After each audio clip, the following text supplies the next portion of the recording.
And we are back. Welcome to another edition of the Sports War. And we are back. We got the full crew in the house. That is what it's all about. The Yankees, out of any team in the league, are the best equipped to handle a blow like this. I think there is a higher power at play here. He's due law of averages. That dude is the ultimate scrub. It's trash. Yeah. Every person you have in there is fucking trash. Next game, you're going to see a big performance. You can see it in the end of the game, and I'm just totally stoked and excited for this. And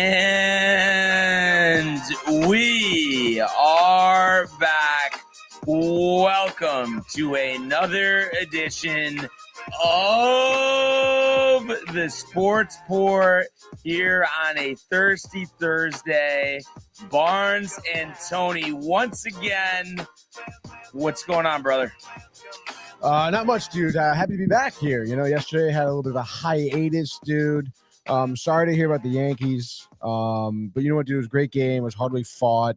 And, you know, I would say that, you know, and I'm sure you'll get into it, but, you know, according to some of the experts out there, you know, the Yankees had a much better season than anticipated. So, yeah, I mean, that doesn't mean exist. But what I would say, because we'll get to some of them are just so ridiculous, like we won't. But like what's going on with like Kevin Chief in the chat, it's just like you got both. Really, just Kev should be giving it a break. But Chief, you can't even answer Kev. There's just no point. And if Kev, you know, had his head on straight, he would take a page out of Tony's book. You know what I mean? We could have a conversation. He's not going to make these ridiculous declarations, even though we don't like the same team. It's okay. It doesn't need to be full battle mode. It's not good. It's not good for anybody. And you know, obviously the day after, you know, an elimination for the Yankees, like I always talk about, you know, it's different for some people, but me, Matt, Chief, Josh, you know, we all get it. Like we all feel the same way. It's always tough, but the way I look at it, and of course, you know, we'll talk about you know, the specifics from the game, but my first thought is always what we can do going forward instead of relishing on, you know, what could have been. And me and Matt had a good conversation in the Uber on the way back home. We didn't take the train, took an Uber, just figured, you know, being extra, $30 each, you might as well not have to wait for the train. And we chilled with Alan for a little bit after the game.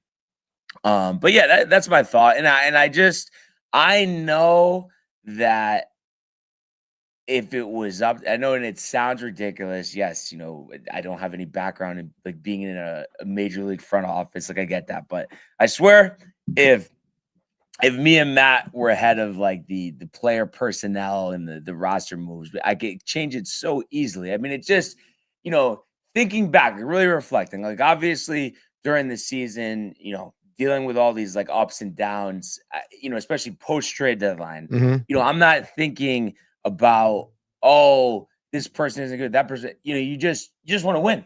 That's it. You know, but once, like I always told Josh, once the season's over, then it's like, okay, let's talk about, you know, what needs to be done. And I was texting, you know, Chief and Josh about this, as well as our Yankee group chat.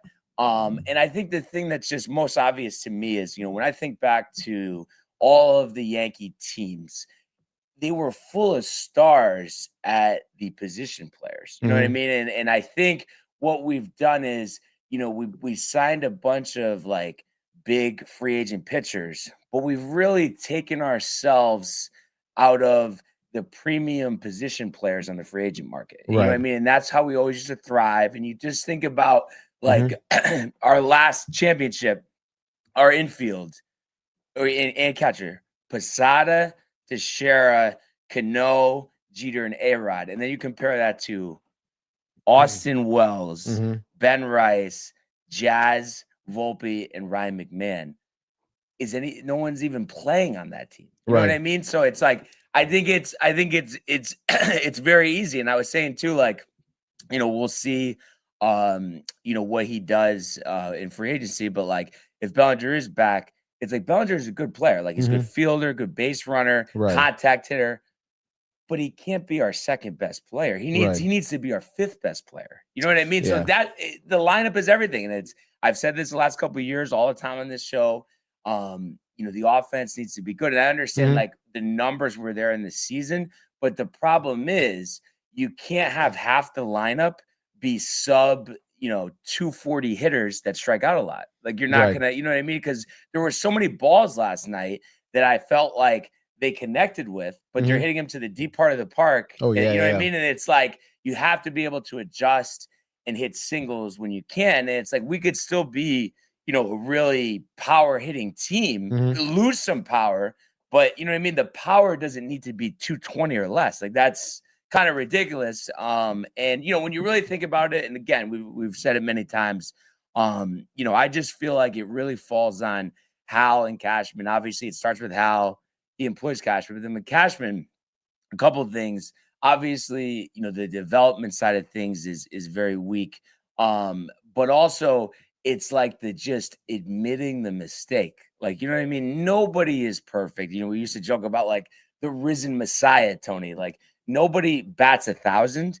And it's like, it's so clear that moving forward, Volpe and Wells should not be on this team. You know what I mean? They were first round draft picks. We thought they would be a big part of our future, but they've been bad. And that's it. It's okay. It happens, but it's just like, instead of compounding the mistake, he just wants to just double down, triple down. And it's like, it sucks. Cause like, that's the most obvious thing to me. And I could see maybe Wells being like regulated the backup duty or being in a trade, but I just know that it's, Michael Kay was talking about it on the radio yesterday. And he was like, oh, I know it'll be a competition in the spring, Volpe and Caballero. And it's just like, you know what I mean? You really want to, just get to where it's like, we're a perennial power, we're in the World Series almost every year. You would go sign Bo Bichette and Kyle Tucker. Like, it's like, that's what you have to do. Like, we never won with a bunch of guys that weren't that good. Like, that's like, just to me, it's like, it's just so obvious. And it's like, you could do that, but it's whether you choose to or not. And a lot of times we've settled for the bargain bin stuff, and that's really hurt us. And like, one exception I would make in terms of hitting, and he obviously hit a home run last night, is I'm okay with keeping Ryan McMahon. We got him 2 years, 17, but he plays the position so well. Had another ridiculous catch last night.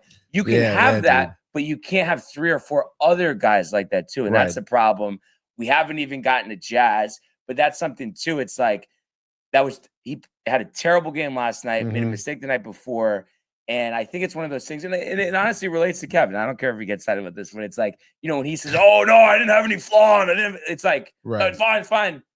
No, it's not fine, Jazz. Like, you are ripped out there, slow reactions, and it kind of seems like, you know what I mean? I know the guys like him. I know he gets fired up, but I don't think he actually has, a commitment to winning, because I think you don't make those mental mistakes and you don't be selfish where every time he's up, it's like he's only going for one thing and it's a home run. And it's like, Jazz, instead of you hitting 30 plus home runs, you could hit 20 and hit 260 and it would be so much better for us. But you won't do that because you're all about like the pizzazz and everything. So those are just the kind of things that stick out to me. And I know it's a lot, obviously, no, it is. But I mean, is it not just from a general perspective? I mean, when the Yankees have been good, they have star position players. They didn't have I mean, isn't it? You really think about it. Who is that good besides Judge and Bellinger? It looks like Ben Rice is headed that way, but that's 3 out of 9.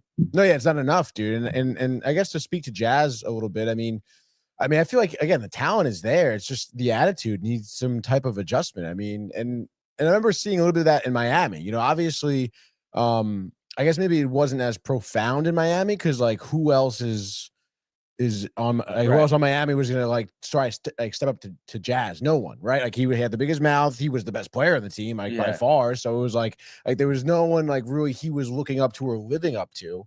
And obviously on this Yankees roster, it's entirely different. So yeah, I think going into the next season, if he can figure out a way to act like he's a part of a team, like he's gonna have a different attitude, probably play better. And have better results, dude. But it is like you said, there's a lot going on. I guess on this roster. I do like the idea of keeping McMahon too. I mean, dude, he was locked down at third base. That's ridiculous. He So was smooth, crazy, dude. Yeah, so dude. smooth. Mike Schmidt at third base. I forget. Maybe he was off like a Clement base hit, but he had to like twist around, backhanded, and he's just like, he turns around and you just see it on his face, just calm, and he just rifles it to first on a rope, and it's just like that's the defense you want, dude. And I think who came in for him? Was it Rosario? He didn't make that play, and McMahon would have made the play. Probably would have made that play, dude. So like that, it's like those things that definitely, like the depth of your roster, was definitely a problem there.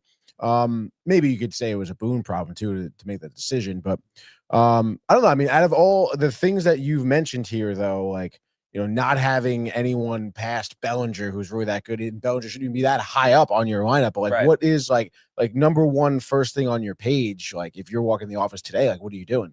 Well, I mean, I would really, because it's like I just feel like his swing plays so well here. I know it's going to cost a lot, but would be to get Kyle Tucker. I mean, I think if you really, this is what I would do. So obviously I would get rid of Volpe, Wells, and Jazz, and I would sign Real Muto, Bichette, and Kyle Tucker, and then fill everything else internally.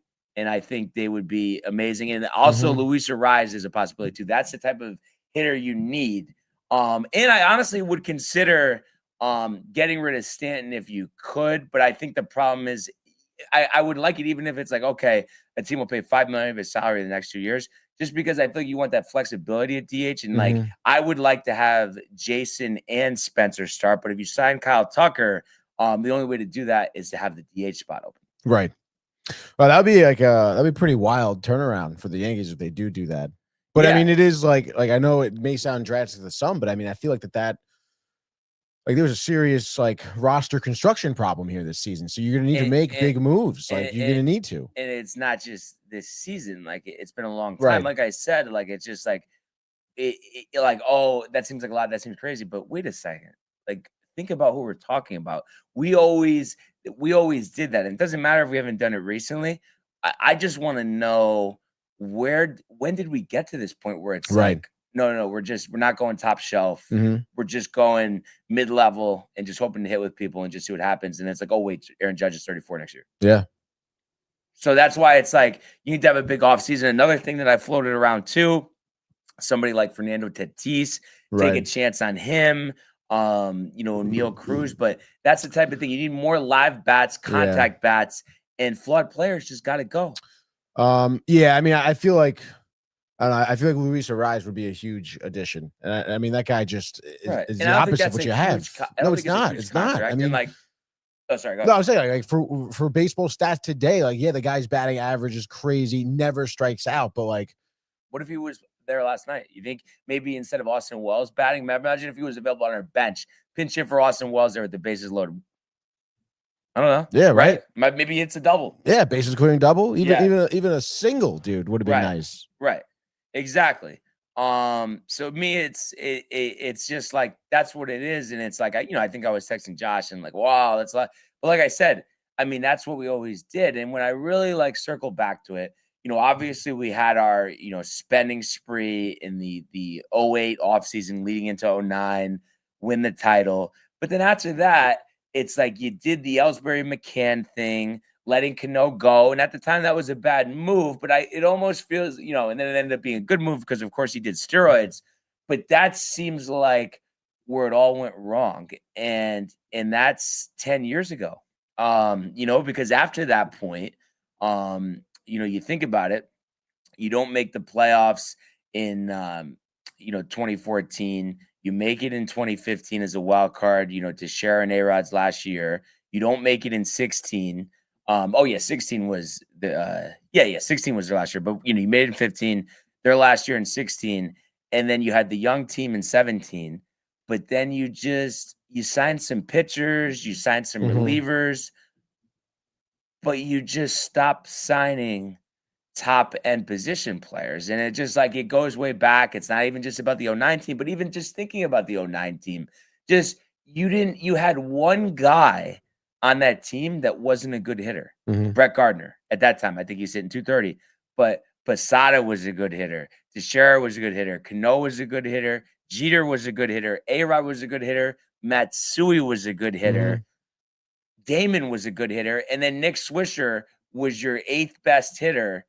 And he hit, almost 30 home runs and hit 245, which on this team would look really good. And he made more contact. So it's just like, think about how much deeper that lineup is. And it's guys that, they didn't need to hit 330. Right. But right now, some of those guys hitting 275, 280, that looks like 330. Yeah.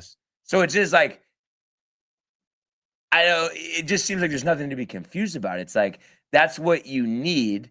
And you can't have all this dead weight. And it's specific, like I said, to Volpe and Wells. Real Muto is going to be a free agent. So I just like the fact of like, I think Austin Wells, I hate him as a starting catcher because he just strikes out too much. But I think as a backup catcher, he could be real good. And I know those numbers aren't exactly flashy, but then you think about it, Tony. But if we had him all year instead of Austin Wells, and he came up a couple times, you don't think he could have hit a couple singles? No, yeah, I think so. So those are just some of my ideas of rise, like I said again, but then get another star or two. I mean, if you got Bichette and Kyle Tucker, I mean, it takes everything to a new level. And then the fact too that Spencer Jones, he could be ridiculous. Right. Jason Dominguez came off the bench late last night, had that double. I like him getting playing time. And then I think Ben Rice will take a step forward. So it's like that would just make the lineup so much deeper. And it's like I said, I just don't get where it became acceptable to hit for a low average, strike out a lot, and where it was that it's like that's gonna work. Right. No, yeah. It never worked before. No. And I mean, I don't know. I mean, look at Toronto too. I mean, they're like, yeah. I mean, Vladdy obviously hit really well, but like the rest of their lineup did. Like Judge was the only one who really hit well, dude. Right? Like the series, Grisham hitting ahead of him hit 148. Obviously, he's gone, free agent. Not good. No way he's back. Stanton had a sub 500 OPS. That was shocking. That is shocking. I thought he would be good. And then you just think about as well for them, they had all those guys I'm talking about. Maybe it's a little less power than we're used to. So it's somewhere in between. But if you just had a couple of, like us having Kirk and Barger, you just added those and David Schneider, Clement, those three guys to our lineup, and then you got rid of the Volpes and the Wells. It's like, so that's what I just don't get as an organizational philosophy. Why aren't you looking for any of those guys? You know what I mean? And it's like, again, it just seems like it's all about Cashman and his mistakes and not admitting them. And like I said, it's like, it feels childish. It feels like a little kid, trying to like get out of trouble and say, no, I didn't do anything. I didn't do anything. And it's like, we see your hand in the cookie jar. I actually it's actually really funny. I actually used that analogy the other day with my roofer because I knew he was like lying about something. Like it's like, come on. Like, it's just like, it's like when your son, like his hand's in the cookie jar and then he says he doesn't do it, didn't do it. I mean, come on. Like you can just admit it. What do you say? He started laughing at me because he knows I'm right. Yeah. And I know I'm right with this. So yeah, I mean, those are my ideas, but we definitely need to re-enter the position player free agency or trade, for top talent. And another idea I had floated around is Bryce Harper. And who knows if the Phillies will let him go, but Schwarber's a free agent. We'll see what happens with the series with the Dodgers. I know they won last night. But just something like that. You need to make a bold move, and you really need to add 2 players in this lineup that are better than Cody Bellinger. Because if you do that, and then he's your 4th option, it just takes the lineup to a whole new level. But like I said, that's why the Blue Jays won this series, because they could get those hits, and you just had too many guys that are just going for the home runs. It's I've been supportive of Jazz the whole time, and it seems like the guys like him, but I just don't see the benefit of keeping him because he's hit under 200 in the playoffs both years, and then he makes that mistake last night. I think we could easily have won the game if he turns that double play. Yeah. I don't know about easily, but I mean, Yeah, definitely. Dude. I mean, that Yeah. it would be a totally different ball game. I mean, dude. we had a chance to tie the game even when that happened. So what if that didn't happen? Yeah. You know what I mean? And then that changes the confidence, the momentum, the crowd. And then doesn't Schiller get pulled right after that play too? Yeah. Or He would right. have went 7 innings, 2 earned runs if that doesn't happen. And not for nothing, dude. I mean, Schiller was at like what 88 pitches too, like at that time, like. But I mean, it's really. I don't know why I jostling. No, I would say joshing because I'm looking at these fucking comments. joshing around. But it's really Jazz. Yeah. So I hope he goes. So that's the thing. You want a different result. That's what it has to be. We got to stop half-assing the lineup because I feel like we have a lot of good pitching. You think about Cole coming back. Having that top 4 of Cole, Fried, Schlittler, and Rodon. I think that's crazy. That's really good. And especially if you could fix Luis Seal this offseason, you bulk up the bullpen a little bit. I doubt Weaver, Williams, Mark Leiter Jr. are going to be back. But you do have Bednar, Duvall. I think Jake Bird, they'll fix this offseason as well. Tim Hill as an option. I think you'll pick that up and have him back. And then you'll add a couple guys to the mix. And like I said, so the pitching is very close. You really just need to shore up the bullpen. And it's all about fixing this position thing. And it's like, I know they wanted Volpe to work, but it hasn't. And it's like, if you're concerned, like, oh, he's going to go somewhere and do really well, so be it. It's not worth sitting through another sub 220 season with him playing shortstop. Yeah, dude. He honestly, dude, he really was pissing me off last night watching some at-bats. Cause like, I want to say it was maybe his first or second at-bat of the game. Where he was called, and dude, not for nothing, the ump was calling this all game long, but like the high outside fastballs or anything high and outside, like he was calling it, dude. And you saw like the first strikeout that Volpe had was like, it was visibly, he was upset. The ball was definitely not in the strike zone, but it was on that cusp. And it's like, that happened to him probably 4 other times where he's looking at that same pitch. Like, dude, the ump is calling it, like, just swing at the very least, swing at it. So it's like the dude has the entire season, I feel like, has had such an inability to adjust, which was really summed up, I think, entirely in that game. So it's like what else do you want to see to tell you to move on from this guy? Yeah. Yeah, exactly. And it's like I knew with Trent before this, I just had a feeling because he kind of started scuffling before the playoffs. Right. Same thing with him, letting those close pitches go, swinging at shit. Oh, my God. And it's like, yes, it was good to get the 34 home runs out of him, but come on. He's not a big money player. You know what I mean? He's just not. He's a guy, like, if he was like your first guy off the bench, that would be really good. Right. He can't, but see, you know what I mean? So that's why it's like how far we've fallen with this standard for position players. He was one of our top 3 hitter for us, Tony. It's like, what are we doing? Like, you know what I mean? He's a one-dimensional, just looking for a fastball. Otherwise, he's just going to swing and miss at everything. Yeah, absolutely. So what are we doing? I just really hope, there's a lot of moves because that's what you have to do. And then I really hope that Spencer and Dominguez are starting opening day. And I hope George gets a look at some point. Obviously, listen, he's going to have to prove it in the minors and spring training, but I hope he gets called up next year. And I think it would be interesting to try Caballero as a full-time player. Yeah. But I think he's awesome as your first guy off the bench. You have him for 3 more years. So I think that's something that you like. So you just think about the stuff that you like. There is a decent amount of it, but just make the right moves and be smarter. Because that's the thing. I've said this forever. It's like we could have spent the same amount of money and had such a better team. It's like, this year, literally, we were paying Stroman, Hicks, LeMahieu. Like, you can't have all that salary tied up for you're not getting anything. So that's the thing, not making that mistake. So, you're going to have some money off the books. Goldschmidt was 12 and a half. Like, obviously, he's not coming back. So it's going to be a pretty different team, especially from the position player, angle. So that's what you got to hope they could do. And it's just like, it's frustrating. I mean, just from an outside perspective though, does it seem like pretty ridiculous that it's like you have all the resources in the world. It's so obvious what you need to do, but then you have somebody like Brian Cashman who just doesn't want to change. Like what's your question exactly? Just like, no. That it seems like a ridiculous situation. Like, it should be not an easy fix, but a manageable fix. Like, honestly, like everything I suggested. what are the odds that he does just one of those things? You know what I mean? When was the last time like we got 3 different position players from outside organizations, whether it's trade and free agency, that were really good players? When was the last time we did that?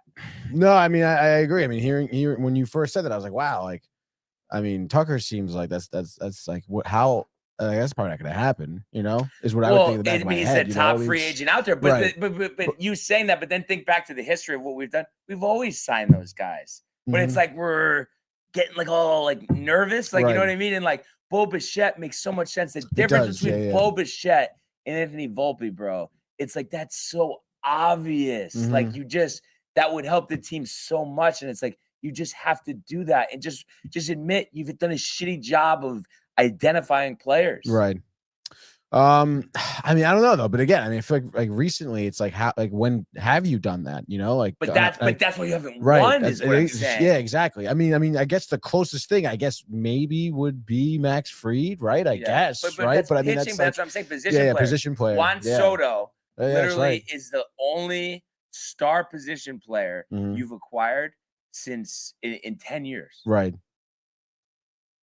I mean, you want to say Stanton, I guess, but again, those two. But either way, it's 2 guys. It's 2 guys over 10 years. You're the Yankees. This isn't, you know what I mean? I just feel like with the way you've been trying to get by with the position players, you've been acting like you're a team in the NL Central. Right. Yeah, no, very true, dude. So, I don't know. I mean, that is a big philosophy change. And I think, you know, I mean, I'm not siding with Cashman at all, but it is, I think, hard to do all that, you know, in one off season, you know, admit all the things you were doing wrong. Like a lot of GMs, I feel like have problems with that. But then again, that's why GMs typically get fired, you know? No, continue. No, I was going to say, I mean, he's bound to do one of those things, right? There's no way he's going to be stagnant, right? No, but like, I am a little concerned. Well, just bark and bin every position. There's no way. No, but I'm a little concerned. I'm serious. Resign Bellinger. You know, bring Jones into Mays on the roster. And that's it. Yeah. Like that's a tough offseason to sell. But then who's playing shortstop? Michael Kay said the competition between Caballero and Volpe, and then Austin Wells, you know, back, and then maybe, you know, they bring some catcher that we've never heard of, you know, and sign some relievers. Couldn't you see them doing that? That would be terrible to do. But I think I could see that happening, but then again, maybe they do say, okay, you know what? We need to just go for it, because when you went for it with Soto, it worked to an extent. Obviously, you got to the World Series, but it's like, at the end of the day, you need stars. Right. You need offensive stars. So it's like anything short of that. I know, like, say, oh, the Blue Jays, but even the Blue Jays, Tony, like, it's like George Springer is an all-star. Kirk made the all-star team. You know what I mean? Like, there are guys there that, like, are pretty good that are all-stars. So it's not all about just having like a top 5 talent next to Judge, but have 4 or 5 other all-stars. That's what we always did. And that's what we need to do. Well, I mean, I guess until that happens, right? I guess is like, I just hope, you know, we have a really good offseason, and you know, it's tough too, because, you know, I think there's, you know, the people out there that are just like, oh, like, fuck this team, like, I'm done, whatever. But it's like, you know what I mean? No matter what our offseason looks like, Tony, I'm going to be at spring training. I'm going to be at opening day, and I'm going to be at the first playoff game next year. So I just hope that this is like just a somewhat wake-up call. I could see why, you know, people would think that there isn't going to be much change. But it just seems so obvious. You need to go back to the more, you know, putting more emphasis on batting average. So, you know, hopefully they do that. You know, it's always a tough post elimination day, but you know, you have to get through it, and it always helps to talk about it, and always, you know, welcoming any ideas. You know, imagine if Kev had some ideas instead of just wanting to just bark, you know. I mean, I don't know if I don't know if there's. I mean, is it any of this stuff worth? You know, I mean, I guess, right, or no? Oh, you want to try and get to some comments? No, I mean, I can try and sift through if you. I'll leave it know, up to my producer. Yeah. No, there's some good things in here. Okay. And let's see, we'll get past that. Okay, whatever, dude. Chief getting after it. Josh B, here we go. That's kind of funny. Let's see. Bang. There's got to be something. Give me something, dude. Donna Lee, good morning. Ernie also in the house with the year. What up, Bernie? And then let's see. Chief in here says there are things that need to be changed big time. Whether or not they do that is the $1 million question. Kind of going back to what we were just saying. He says he stayed positive the whole year, stayed in when others got out. I always put them first. The Yankees, that is. It's really depressing to be here. As yes are this year. I mean, I'm sure there was a little typo. Yeah. But he says I gotta get cash. BRB. All right, he's dude. getting his haircut, I think. Oh, okay, makes sense. And then he says Volpe is effing Just, trash. no Imanaga. Just keep going. Imanaga, or prefer Imanaga. Prefer the baseball purist himself. Chiefs have been saying it all year long and took slings and arrows for it. Told everyone he is effing trash, beyond trash. That is who's he talking about? Volpe. Okay, yep. Love Ryan at 30 says Rice definitely at first. Jose can play second or short if we can't sign a good one. And yeah, like I'm okay with that, but it's just like I think again, like we're the Yankees, so we should be able to have a really good second baseman and shortstop, especially if we're going with defense at third base. Right. And then Josh P says O'Neal Cruz hit like what 208 last season. He's a thought, but not what the Yankees need. He says it's interesting there. I agree. Like we can't have him hitting 208, but I do wonder if he would hit better with us. So just something to keep in mind. But I agree, Josh, like probably not like your first priority. You want a pure hitter. That's why Kyle Tucker. Wow. That would be real good. That would be real good.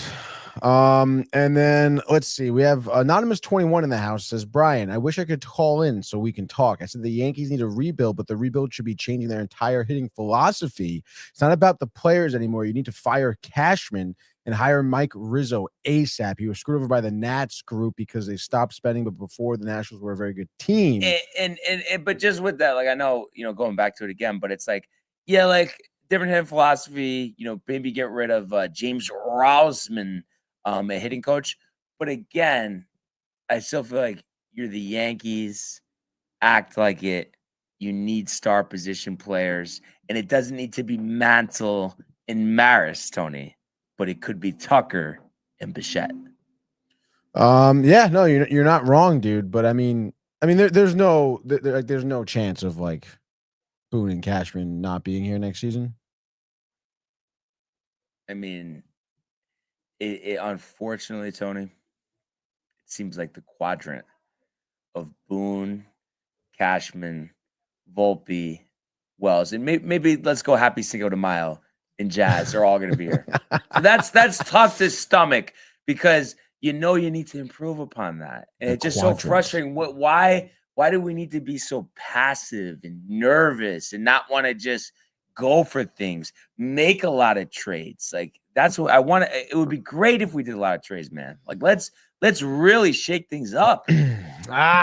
Landon Holder here says would have won the series if it Oswaldo Cabrera. I mean, hopefully he'll be a good guy off the bench. Honestly, I like Oswaldo. He's good energy, good people, but he has shown us that he's not a good enough hitter to be an everyday player. But I think as a bench player, he's good. Would you agree? I would agree with versatile. That, dude. Versatile, yes, very good, dude. Josh B. Speaking of versatile, says so. Call in to Anonymous, and that's probably uncuffed. It seems like I don't know. I have no idea. The way he's talking, it just made it seem like kind of made it seem like Brian. Yeah, I you know what I hate? No, I just feel like there's a lot of people that I know, and whether it dates back to like growing up or whatever, that like watch and like either go burner accounts or just watch and don't say anything. It's like just like what are we doing here? I know it is kind of. Are you like Hal hiding behind a desk? Like what are we doing? Hal? We also have MD Sacred Heart here. No, Michael. Yeah. Domac. Yeah. I don't think so. I think so. No, I have no idea. It says, "Hey fellas, I've been watching the show in the background, but after last night, I am heated." He says, "I don't understand why the only sport without a salary cap, the team with one of the biggest markets and can't pay like the Dodgers, pay some players. Maybe I'm wrong, but we are the Yankees. Why? What can't we Well, do? I guess, part is of what he's saying? that is not wanting to spend as much as them, even though we're still spending a lot, over $300 million. But what we just talked about, Stroman, Hicks, LeMahieu, you've given back contracts, and that goes back to the bargain bin thing. So instead of like, oh, a couple guys here, a couple guys, how about just one guy, and then find some diamonds in the rough and use some guys in your farm system. That's what you have to do. Top talent is never going to be a bad thing. It is Domac, by the way. Okay. Which is fucking hilarious, by the way. Yeah. I don't. And he says I can't type my whole statement because I don't get so many characters per comment. Sorry, so confusing. But then he's saying he's sick of the home runs. I don't want 50 home runs between Grisham and Volpe. I want singles and base runners. Judge is gonna hit them home. And again, like I said, you can still have some power, but just hit 270. Mm-hmm. 270. Up. Yeah, I think we already won the series if we had 3 270 hitters instead of 3 220 hitters. We got a phone call. That's Matthew Ryan, Ryan, dude. I don't know. 30 seconds. All right, hold on, Matt. Stand by. Yeah, we're already running behind Matthew. All right, so keep it tight, dude.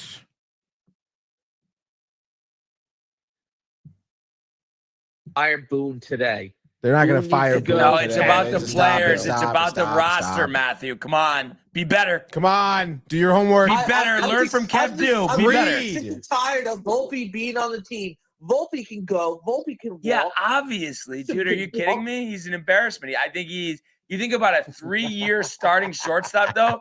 For a 3-year starting shortstop in the Yankee organization, I mean, could we argue that Anthony Volpe is the worst one that we've ever had? 3 years in a row, playing every game, hitting, probably what his average for those 3 years combined is what, 220? I don't think we've ever had that. He's the worst shortstop I've ever seen on the Yankees. Yeah. Worst. And Devin Williams, I'm good on him. No. He finished strong. I know he gave the hit last night, but regardless, it's just one of those things. It's like Trent Grisham. We saw what we need to see. Right. Where Tried you're it. not making the investment in him, and that's it. You move on. But I'm not worried about that. I think that's like they're not going to re-sign those guys. No. No, I'm just worried they're going to re-sign Volpe. 30 seconds. Well, there's no re-signing. He's under control. But before Tony hangs up on you, one guy you'd like to add this offseason. Just one. Go. I'm trying to think who I would like to add. Pete Alonso, maybe, if he's free. All right, Matthew.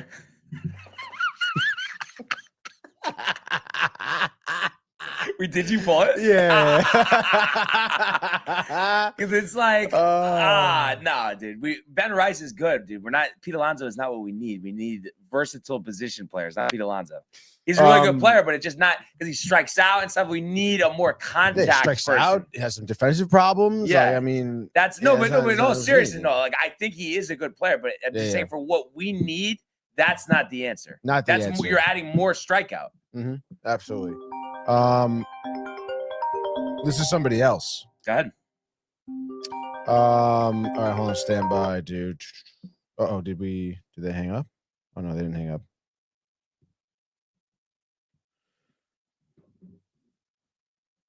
Good morning. You're live on the Sports Port. Oh no. You hung up? No, I think it's just not coming through. Hello? Be honest. I disagree, and I'm Goon Collector, by the way. Oh, okay.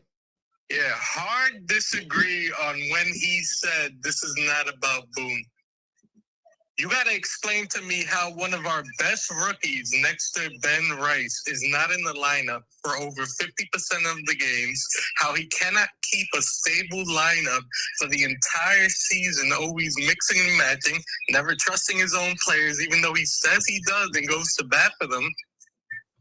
So it goes to management first because the players are only playing the positions they're being put in. They could play horrible, yes, that's true. But we've seen life in this team, and they haven't been allowed to, how do I say this, acquire stable consistency. Yeah, I mean, listen, I think we would be better off with a more fiery, disciplined manager like Girardi.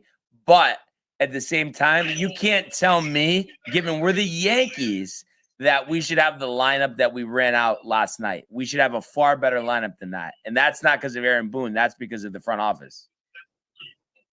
Oh, I want Cashman fired too, buddy. But that's a different story. And I thank you for your time. I enjoyed the show. Oh, no, dude, appreciate you. Thanks, appreciate man. you too, dude. There it is, Goon Collector. How about that, dude? Nice. Go ahead. Wait, what else we got? And then let's see. I mean, there's not really much more, I guess. Domac says Judge is a generational player. We are wasting his talent, arguably the best player since Bonds, and he's not juiced, and we can't get him a ring. Insane, he says. You need stars. And then Josh B, anonymous, giving it to Matthew Ryan for saying Pete Alonso. And that's pretty much it, dude. That's pretty much it. Matthew Ryan says not the smartest answer. Doesn't know who else is a free agent. Doesn't really matter though. And I guess that's really it. Kev D was saying don't answer Matthew Ryan. Oh, and then Goon wasn't. Oh, that's right. Yeah, he did say, here's who I want to see on the chopping block. And I don't care how other fans feel about this one, he says. Devin Williams, Luke Weaver, Stanton, Bellinger, Volpe, Yarborough, Blackburn, Wells, and get rid of Goldie too. Yeah, I mean, I guess the one thing I would argue, especially if no one's really going to take Stanton's salary, or if you would just save $5 million, maybe you just keep him anyway. Because I know you could think about how he's blocking somebody, but then it's like if he's going to be injured anyway, and you have to pay him anyway, I don't know. He does have a lot of power, so I think if you're not going to get anything for him, you might as well keep him, at least see how he looks to start next season. Yeah, I think this is Goon Collector calling back in, dude. I'm not entirely sure though, but Goon, is this you again? No, this is Unpuffed. Oh, Brian. I had to call Brian. Tony, how you guys doing today, man? What's going on, man? Brian, how do you feel, man? I mean, I don't know. Did you hear us from the top or no? No, not really, because I just came back from my run. Oh, okay. Yeah. Basically, what I was saying is, I think the reason why we keep coming up short is we've the importance of having really strong all-star level position players has went away, and that's what's killing us. We've given out a lot of free agent contracts to starting pitchers, but we've completely taken ourselves out of the position player free agent market, and that's something that we never did. And all the times we ever won position players, we had 4, 5, 6, 7 stars in that lineup, and then you look at our lineup, and Cody Bellinger is the second best player. That's not enough to win a title. Right. I'll be honest with you if you give me 2 minutes. I'll be honest with you. I think what's going on is that they have to change the whole philosophy, right? And I think the shift, which I'm loving too, because, honestly, I'm an old school baseball guy. I love the baseball from the 90s. Contact driven. You get your power hitters. Stolen bases. Mm-hmm. Yeah, I love all of that. And I think baseball kind of digressed from that. You have all these stat nerds trying to ruin baseball by saying, hey, you can hit 220 or 230, but you hit 30 home runs, you're going to get a $200 million contract because that's the new wave of baseball. And to be honest, that doesn't work anymore. Toronto just showed that. Toronto was number 1 in contact. Right. And all they were doing was just slapping the ball. They were slapping it to left field, slapping it to right field. They were just making contact. I mean, Cam that pitched yesterday, he only had 2 strikeouts. Only had 2 strikeouts, but actually, still, I would say with as tough as the lineup as that is, I think he pitched really well. Mm-hmm. Yeah, Jazz fucked him. 2 strikeouts. That goes to show you, like, Toronto is such a contact-driven team. Right, but you know what I'm saying is, like, I don't think we need to go to the extreme of their team, but I think that the answer lies somewhere in the middle. We can give up some power, and it's okay. Like, instead of having 30 home runs from somebody that hits 220, to have somebody who hits 20 home runs but hits 275, 280. That's the type of player we need. And we always had those guys. That's your typical Paul O'Neill, Bernie Williams, Hideki Matsui. Those are the type of guys that we need.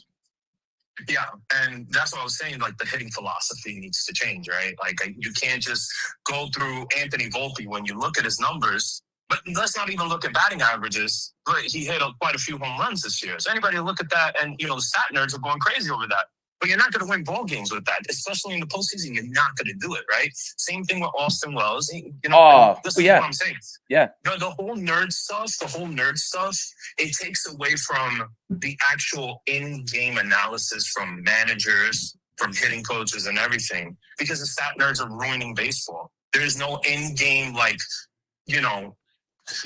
adjustments or anything like that. And that's what I think it's lacking from everywhere in baseball. But what I'm trying to tell you is that hitting philosophy from the Yankees, they need to be more contact driven. Now, whether they could trade or sign players, that's up to them. I mean, the free agent pool, to be honest with you, kind of sucks. But you know what? But what I would say to that is, though, as well as I do, and I know like the chances of them actually doing it aren't that good.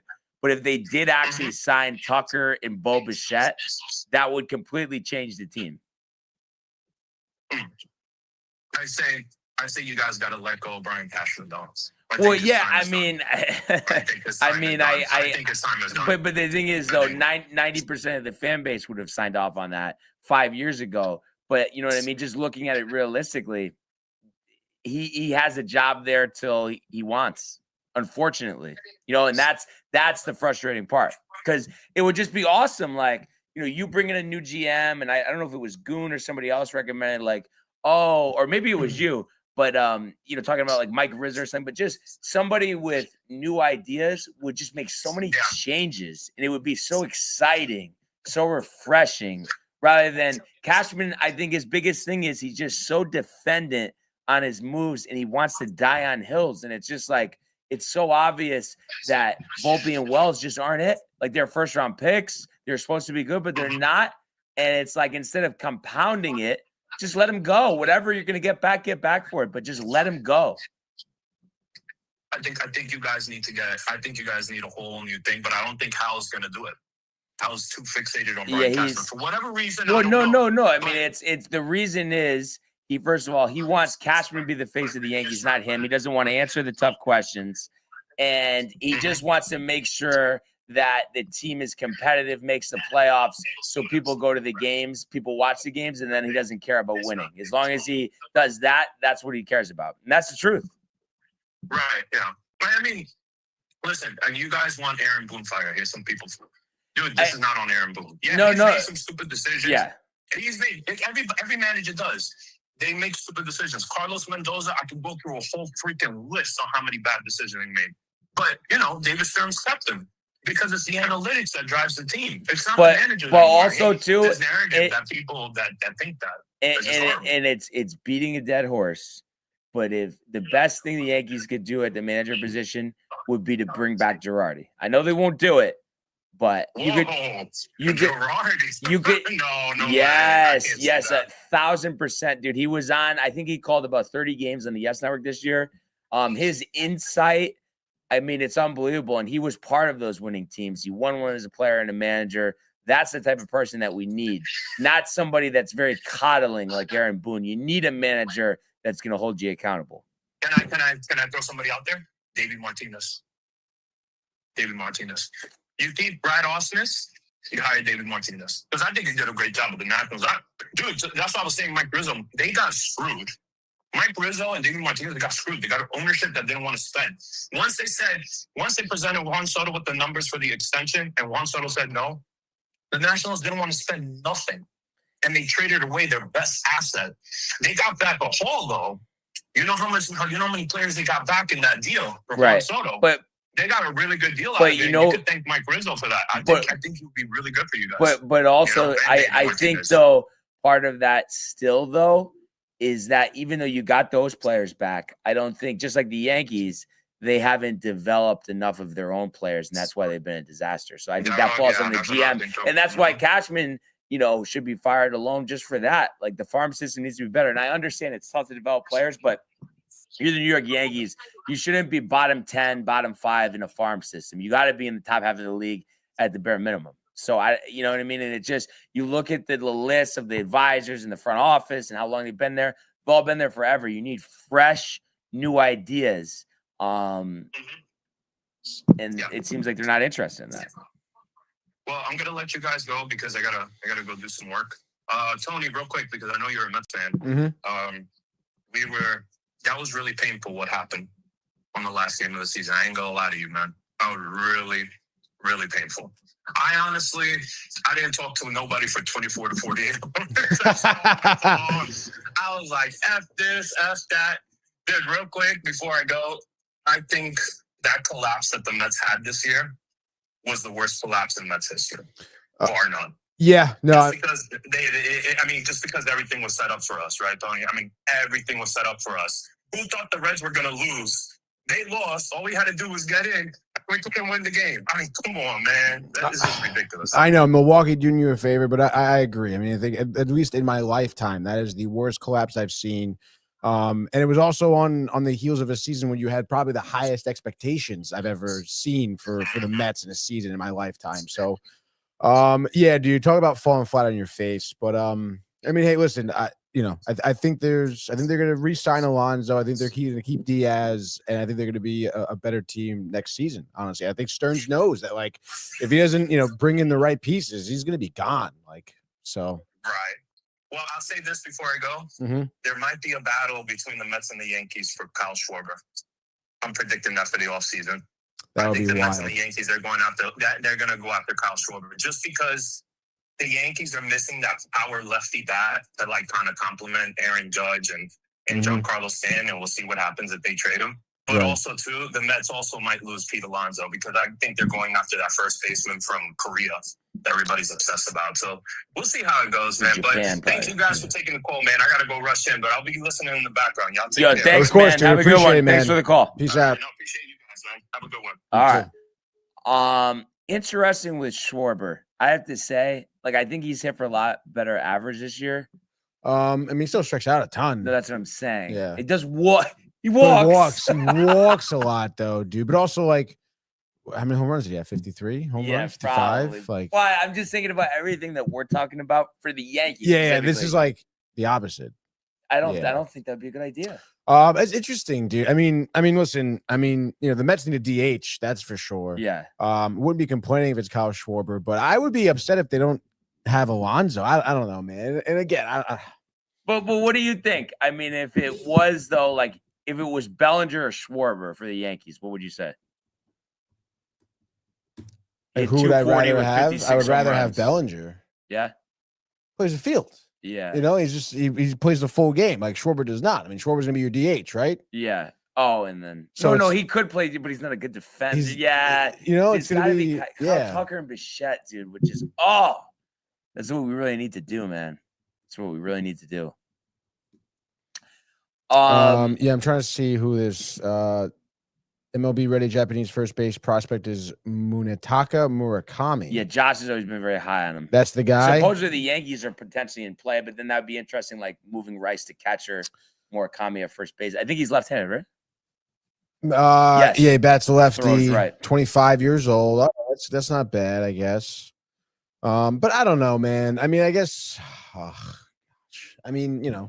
Japanese player we took last is Senga. That haven't really worked out. Yeah, I was telling JD this the other day though, like, and I know, like, how could he be the same? But it's just like, I feel like I loved what Hideki Matsui brought to the Yankees, and if we could get that with Murakami, anything close to that, I think it would be a really good thing. Because usually when those guys come over, they're good average hitters. Maybe they don't have the same power that they had in Japan, but if this guy is gonna hit 280 and hit 25 home runs at first base, bro, are you kidding me? No, yeah, that'd be sick, dude. Yeah. But then again, I mean, if the Mets end up pursuing this guy and they don't sign Alonso, then you are definitely forced to sign Schwarber at the very least, because you got to replace those home runs. You got to replace that offensive production. It's like, not for nothing, this guy isn't going to be like a surefire guaranteed ticket.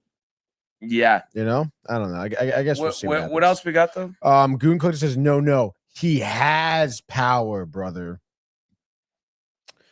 Josh P, he hits dingers. Chiefs is back, bitches. Wait, but like Schwarber hits dingers? No, he is in Munetaka. Okay, yeah, but no. But what I was saying, Josh, is like, I know his power numbers are good there, but they always come down coming to the. I mean, Matsui was a 50 home run guy. Yeah, he wasn't anywhere close to that here. I mean, it really. I mean, the adjustment of the schedule, the ball, the play. I mean, it is actually very different. It's a tough adjustment for sure. Nathan says this dude said Girardi. And kind of interesting if Nathan could elaborate on that, because my just question to you would be, obviously, we won a World Series with Girardi. He held players accountable. It seems like you're against Girardi. Seems like it, yes. And it's like, how could you tell me with a straight face that he's not better than Aaron Boone? Yeah. And then let's see what else. There's a lot of other stuff going on here.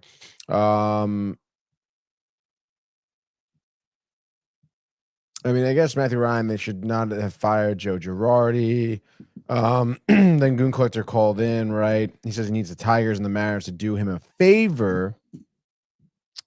And then I guess that's pretty much it. I mean, he does say that I think it's the Mets signed Kyle Tucker.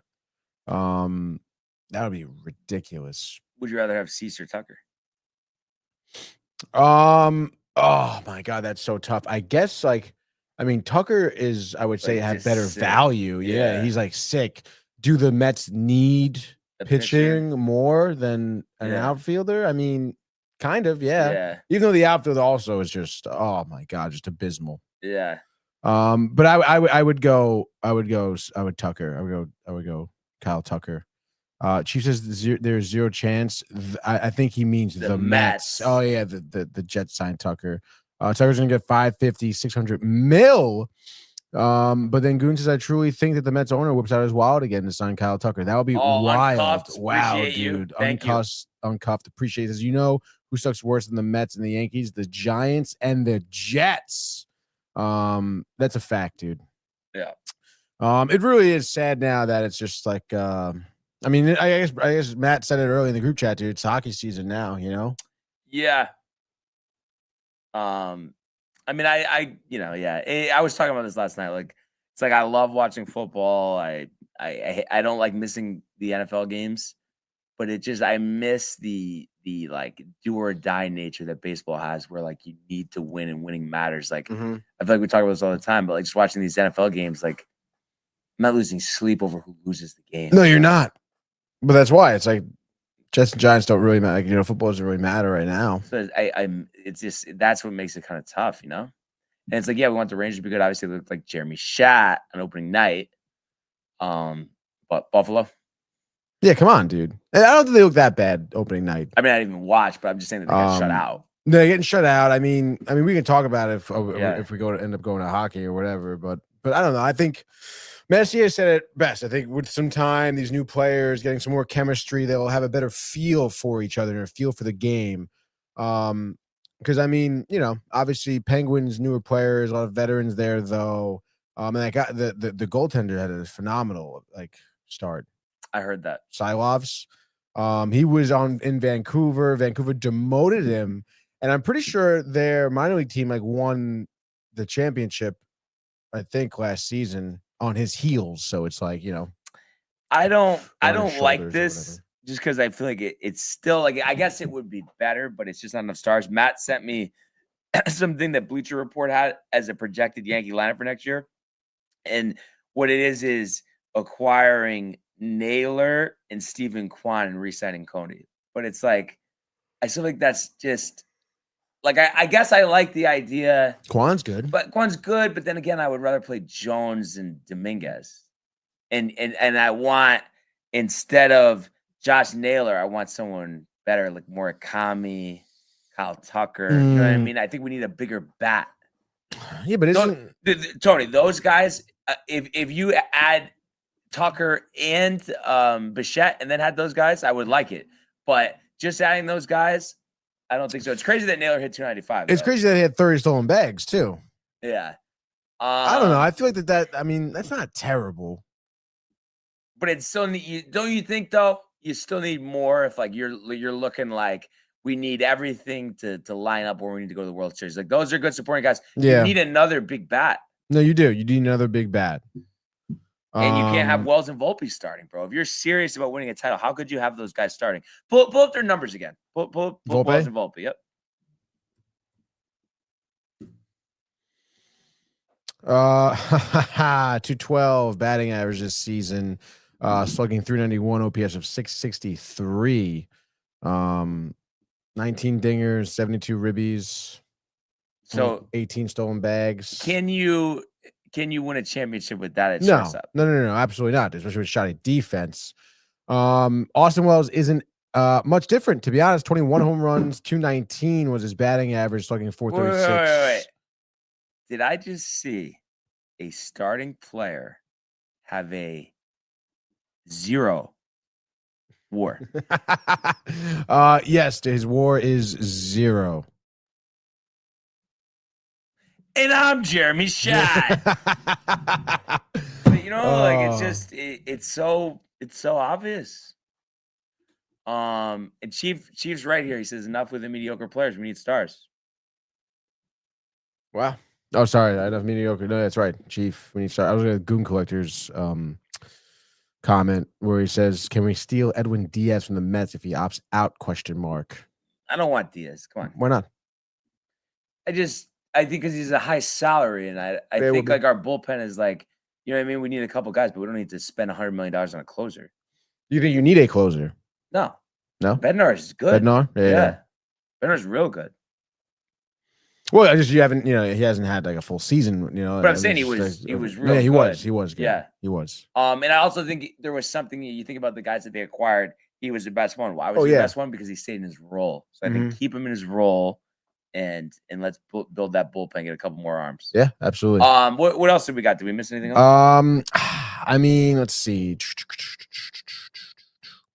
I guess Goon here, I guess in reference to Kyle Tucker, says, "See, this isn't about the money for the Mets owner. He has all the money he could ever need and still makes more off ventures outside the Mets. This is about legacy to him. He will spend the money."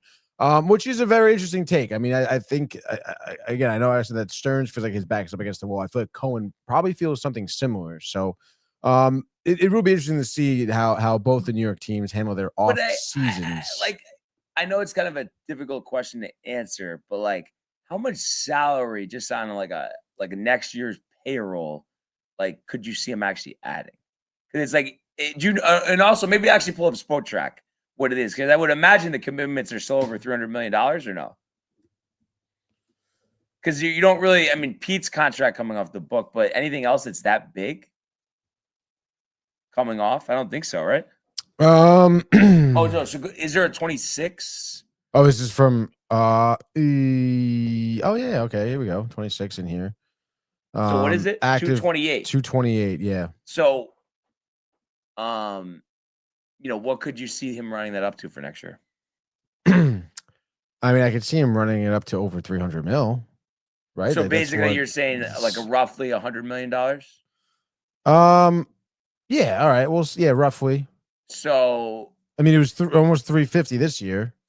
Okay, and then I feel like all along though you felt like they're going to re-sign Alonso. I did, yeah. I still do. So what is his per year though?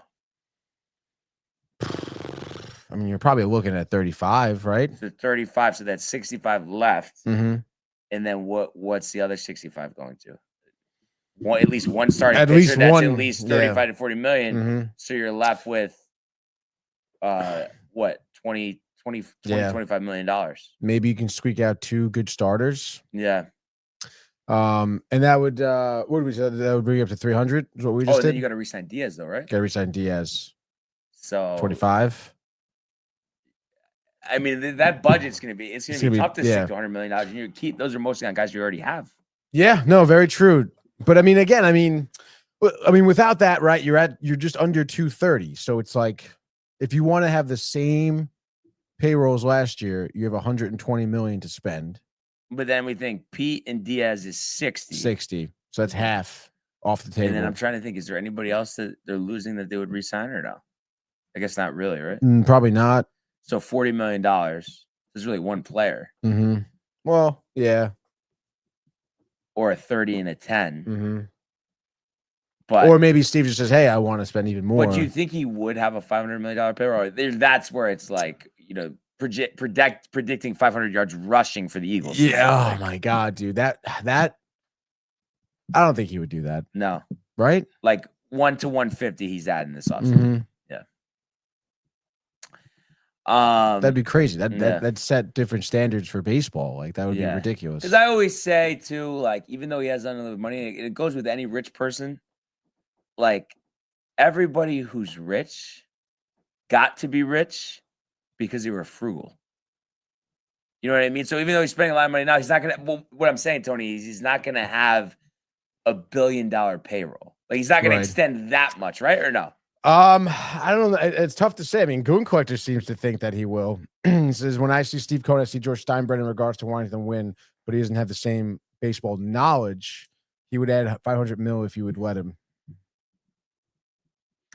Guess we'll see. I mean, I don't know. I guess we will see. It's interesting because I mean that was almost the precedent he was trying to lay down when he first bought the Mets.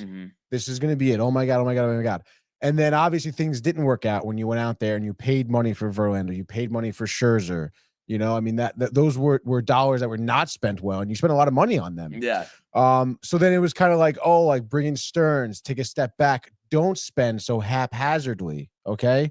So I don't know. I mean, it seems like that he's starting to swing the other way around, where it's like, well, now I kind of like we needed starting pitcher, we need to spend more money. So maybe he comes into this offseason with more of a ferocity in terms of spending and does feel that way. Does feel like it doesn't matter. Whatever it takes. It is interesting though, the starting pitcher market, right? I mean, I know we've looked at. We're the free agents. It was just Cease, and then who was else? Zach Gallen. Zach Gallen was in there as well. I mean, there were a couple names I think we were surprised to see how many. Let's see, 2026. Justin Verlander. Obviously, you're not going to bring him back. No, absolutely not, dude. Oh wait, no, I don't want to do that. Whoa. 2026.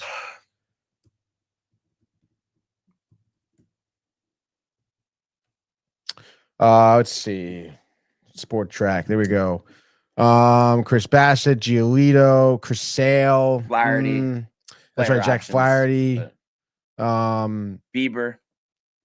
That's right, Shane Bieber. Imanaga. That's interesting. Sugano. Mott's. Ranger Suarez. Come on, keep it serious. All right. No, Ranger Suarez, I feel like he's good though, no? Yeah. Steven Matz is not. Yeah, Ranger Suarez would be good. Merrill Kelly, underrated. Merrill Kelly, I think it's like Michael Waka. Michael King is in there. Brendan Woodruff would be interesting. Bro, I'm telling you, looking at that, like obviously the injuries are concerned. Michael King is by far the best starter on the market. Michael King, if he's healthy, can win a Cy Young. Peralta had a good year. Club option. Yeah, they're gonna take it. Yeah, that's the easiest decision I've ever seen. Yeah, no, I'm trying to look at anyone else. Brad Keller, no. Bro, I'm telling you, Michael King is the creme de la creme. Yeah, it does seem like that, right? Yeah. John Means? No. Griffin Canning? Oh my! I can see them. I can see Stearns trying to get a couple of these guys super cheap. Be like, Dustin May. Dustin May is gone, dude. I don't know, man. I mean, I don't know much of his numbers on the Red Sox, but I definitely saw him get knocked around a little bit. It's like every year. You know who's an interesting guy for the Yankee bullpen is Michael Kopech. Kopech? Yeah. Yeah, I mean, you can get him kind of, not too expensive. Goon says he agrees Michael King is a chef's kiss. There it is, dude. Which is kind of crazy to say, to be honest, right now. Yeah, but it's true. No, it is true. It is very true. And 999 Juice, what up? Nelson says good morning. Gonna be a long off season. Interesting. Goon Collector. Got to remember Cohen's legacy after the Mets is tainted, which it is. He bought the Mets to try and fix his image and make himself out to be a hero. This isn't about the money. Yeah, I guess so. But I you know what it is though? Like, I mean, maybe he was just gonna give it a year. Obviously, it's been 5 years, but it's just I still think it's just like to get crazy, like you said, new president with like how much money you're gonna spend. I just don't think he's gonna go that crazy where it's like a $600 million, $700 million payroll. Yeah, I guess we'll, time will tell. I mean, no one really knows except for him. So and this, I mean, this market too. like there just isn't like a strong. I know fringe. it's There's not, guys that it's can not help strong, you though. dude. There's guys that can help you. Well, So yeah, you got to prioritize those guys. because the pitching is dog shit. So any one of these but guys. no, but I'm not even just saying for them. I'm just saying there are like a couple really good players out there. And again, you want to think that McLean will be probably a starter next season. Who knows about Tong, and Sproat? But still, I mean, at least you have one position filled. You do feel really worried. I mean, for Christ's sake, your ace was in the minors to finish the season, which is kind of ridiculous. Yeah. And then what is Peterson going to look like? Like Peterson could be fucking torched, dude. Yeah. Yeah. Because he was at the end of the season. So then what? Yeah, no, you need to. Both teams need to make a lot of moves. Oh. That's for sure. So let's just. I'm sure. Take a breath. Take a breath. Come up for air. Other games yesterday. Tigers tie the series at 2, win 9-3. Cubs stay alive 4-3 over the Brewers, and the Phillies end up beating the Dodgers 8-2. How about that? To extend that series. So tonight, I believe, what is it? 2 games tonight? That's right. 2 games. 2 games tonight. Phillies, Dodgers, Brewers, Cubs. So let's do a 2-game MLB division series frenzy brought to you by Velvet Llama. Right you are, Brian. So let's get started. 2 games, you said 6:08 p.m. HBO Max, TBS, Dodgers Stadium. The Dodgers leading the series 2-1. Taking it on the chin a little bit last night, after controlling the first 2 games, they lose 8-2. Some offense finally waking up. We mentioned, I guess before last night's game, Schwarber 0 for 8 or whatever it was in the series. No home runs this postseason. Most of the offense absent. Seems to maybe be turning around now. Speaking of absent, Tyler Glasnow, making, I think, his second postseason appearance this season for the Dodgers. Did throw an inning in 2/3 so far with 2 strikeouts, giving up 2 hits, 2 walks, but no earned runs. Christopher Sanchez gets another start here. 5 2/3 he pitched recently. 8 Ks, 2 walks, 4 hits, and a 3.18 ERA and a loss, obviously. But nonetheless, he's looking to get out back on the bump and fix things up. Over under 8.5. Dodgers still favored, -130. What do you got here? Oh! Yeah, I mean, interesting. Phillies look pretty good. The Dodgers are going to win, as they always do, 9-3 Dodgers in the championship series. Once again, from Chavez Ravine, Dodgers and the over, Tony. I don't know. I kind of agree there. I mean, I think Glasnow pitches well, but I also think the Dodgers offense starts to wake up a little bit more. I think maybe they put up an 8 spot. Hammer the over on this one, though. Sanchez hammered. Bullpen doesn't look good for the Phillies for the first time in a while. And that's it. Dodgers 8, Phillies 5. Dodgers over. Next game, last game, second game at 9:08 p.m. Spread out perfectly. Let's go to Wrigley Field. The Cubs looking to stay alive here as the Brewers are up 2-1, excuse me. They're coming in here as road favorite. Well, I guess they're both minus money, but -115 here. All the Brewers. Over under is 7.5. I don't know. Pitching matchup. Is there no pitching matchup? They didn't announce the stars. Did they not have stars yet? Wow. Interesting. Doesn't really matter, I guess, right now. Michael Busch seemingly to heat up here for the Cubs. But obviously the Brewers, again, those first 2 games, you score 16 runs, you only give up 6. I don't care. I think their offense will come back to whatever it was in the first 2 games against whoever it's going to be here for the Cubs. But I mentioned over under 7.5, -115 for the Brewers. Yeah? Ghost of Harry Carey, Tony. Oh. Forcing a game 5. Wow. Kyle Tucker thinking about free agency. Walk-off grand slam, bottom 9. 5-1 Cubs. Cubs in the under. Whoa. We'll see ya on Saturday night. All right, dude. Not me. You're not going to see me Saturday night because I think the Brewers are going to take this one. I don't know who the pitchers are. Doesn't really matter, to be honest, dude. It doesn't matter. Brewers pitching staff gives up 2 earned runs. Cubs give up 7. Final score, Brewers 7, Cubs 2. Sal Frelick, 2 dingers on the night. Brewers move on. Just like that, MLB Thursday, divisional frenzy. But let's get the music back up, get the grid back up, and of course, another immaculate grid brought to you by the Hirsch Law Firm. You know, those guys that ran on the field at Yankee Stadium. Hope they've given Adam a call. All right, looks like we're sharing it. We're seeing it. And we got some goodies, dude. Do you think David Robertson is too much for Miami Rangers? No, let's go. Let's go, dude. Oh, Nice. 2%, dude. Cardinals and Rangers is Garcia, but is that too much? Adolis Garcia. That I think would be too much. Mark Detroit. DeRosa. Or Detroit, Miami Pudge? Ivan Rodriguez. Yeah. I think there's anybody else. Or Annabelle Sanchez. Annabelle Sanchez. All right. Oh. Is it not? There. Oh, there it is, dude. Nice. 2%. Yes, dude. Marlins. We can isn't do it Marisnik. Mesa? Or no, what? do Marisnik, yeah. Come on, Tony. Now do Jose Mesa, right? Was Jose Mesa the Marlins closer? I think he was, right? No? Who was that? Who was the closer? Wow, dude. What a disaster grid. Wow. What a disaster is right, dude. All right. Who are you thinking? It doesn't really matter, I guess, now. Yeah. I guess we'll do DeRosa. That would have been nice. St. Louis.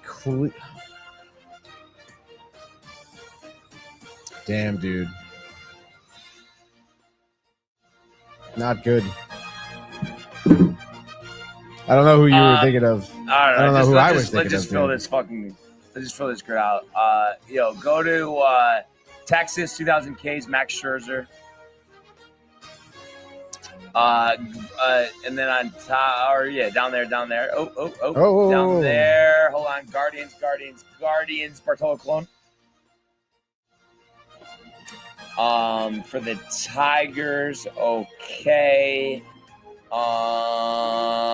David Price. Max Scherzer? No, not David Price. No. Who else pitched for the Verlander, Tigers? obviously. Verlander. But I guess the grid's cooked, so just do it, right? Doesn't matter. Lewitt. Not Verlander. good. What do you got? Polanco. Garcia or Polanco. And then let's see, Marlins, Guardians. Carl Pavano. Connecticut's own. Yep. St. Louis, Cleveland. Paul DeJong. Yeah. Played for Cleveland? Doesn't matter.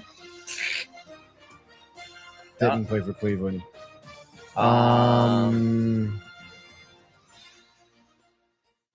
The fucking Cards.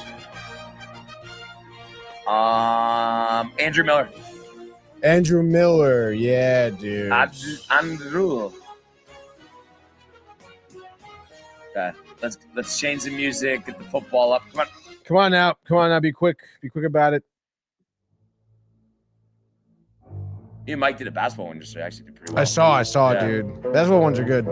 All right. Eagles recorded an interception. Cooper DeJean. No. But it's got to be more. You know what I'm saying? It's got to be more. You know what I'm saying? Hold on. Cornerback. Is it Ellis Hobbs? Try Ellis Hobbs.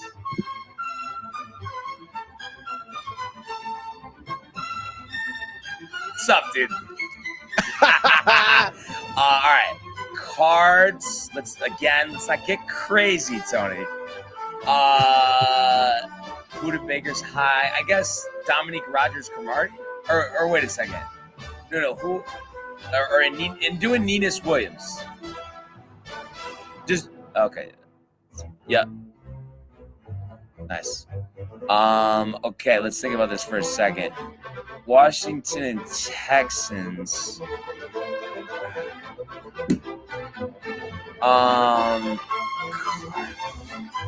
Cards Giant. Okay, Cards Giants. You could do Rogers Cromartie.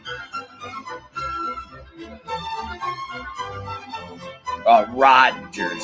Oh, Rodgers. Cromartie. from Marty. There it is, 3%. Giants, Texans. Do you think David Carr will be? Hey, we could do Devin Singletary. What do you think will be better? I would say Singletary, right? Yeah. Guess not. Yeah. Come on. Go back here for a second. A recording the interception, Texans, D'Amico Ryans. DECEC. DMEC. Yeah, there you go. 2%. Okay, Washington, Philadelphia. Obviously, there's McNabb. Just think about this for a second. Donovan McNabb. I feel like there's been a bunch of guys though. Giants, Eagles. Besides Saquon,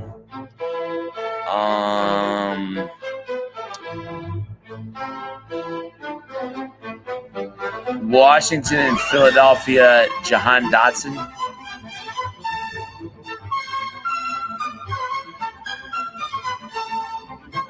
Thanks, Nice. Chief. Cardinals and Commanders.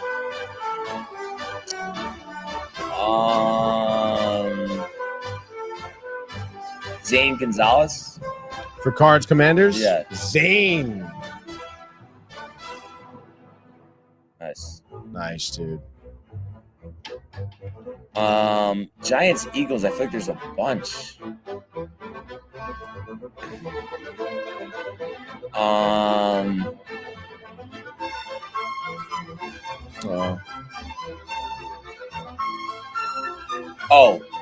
So like don't click it, but type in Steve Smith. Like he's the receiver. No, for Giants, Eagles. Oh, it's sorry. Steve Smith, but not like the famous Steve Smith, the other Steve Smith. So hold on. The 2007 Steve Smith. To 2012? Nice. 2%. Okay. So one more here. I know it Ryan Fitzpatrick, but that's going to be high. Not Shaw. Not Tyrod Taylor. Cornerbacks, running backs, wide receivers, tight ends, defensive end. I feel like there's a bunch. You could take a look at the lists, and I'll try to think of one in the meantime. But I just don't want to do Fitzpatrick because I know it's going to be so high.